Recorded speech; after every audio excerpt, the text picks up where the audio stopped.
8वें वेतन आयोग में केंद्रीय कर्मचारियों और पेंशन भोगियों को मिल सकती है ये बड़ी खुशखबरी। रिटायरमेंट के बाद खुशियों में होगा फायदा। पूरी पेंशन के लिए अब नहीं करना होगा लंबा इंतजार।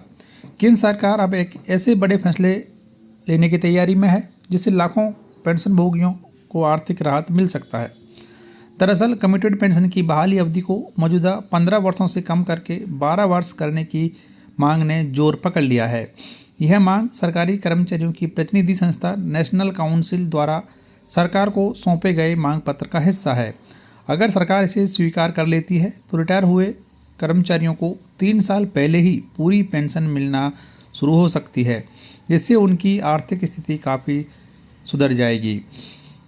वहीं जब सरकारी कर्मचारी रिटायर होते हैं तो उन्हें एक विकल्प दिया जाता है कि वो अपनी पेंशन का कुछ हिस्सा एक मुफ्त राशि के रूप में ले सकते हैं। इस प्रक्रिया को कम्यूटेशन ऑफ पेंशन कहा जाता है। बदले में हर महीने दी जाने वाली पेंशन से एक तय कटौती की जाती है। यह कटौती 15 वर्ष तक चलती है। इसके बाद ही पेंशनर्स को पूरी पेंशन मिलती है। पेंशनर्स और कर्मचारी संगठनों का कहना है कि वर्तमान में ब्याज दरें पहले की तुलना में कम हो गई हैं, जबकि कम्यूटेशन की गणना पुराने फॉर्मूले से की जाती है। इससे पेंशनर्स को आर्थिक नुकसान होता है।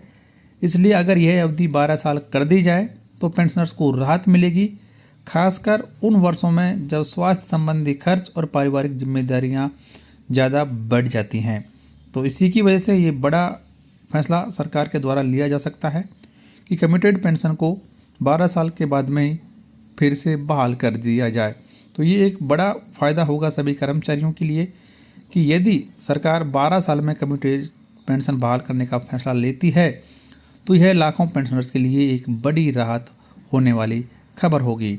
तो कब से ये फ़ायदा मिलेगा? जैसे ही सरकार के द्वारा इसके बारे में कोई फैसला लिया जाएगा, उसकी जानकारी आपको हमारे यूट्यूब चैनल पर सबसे पहले दी जाएगी। इसके लिए आप हमारे चैनल को सब्सक्राइब कर बेल आइकन प्रेस कर लीजिए और नोटिफिकेशन ऑन कर दीजिए ताकि हर एक ताज़ा अपडेट आप सबसे पहले देखते रहें।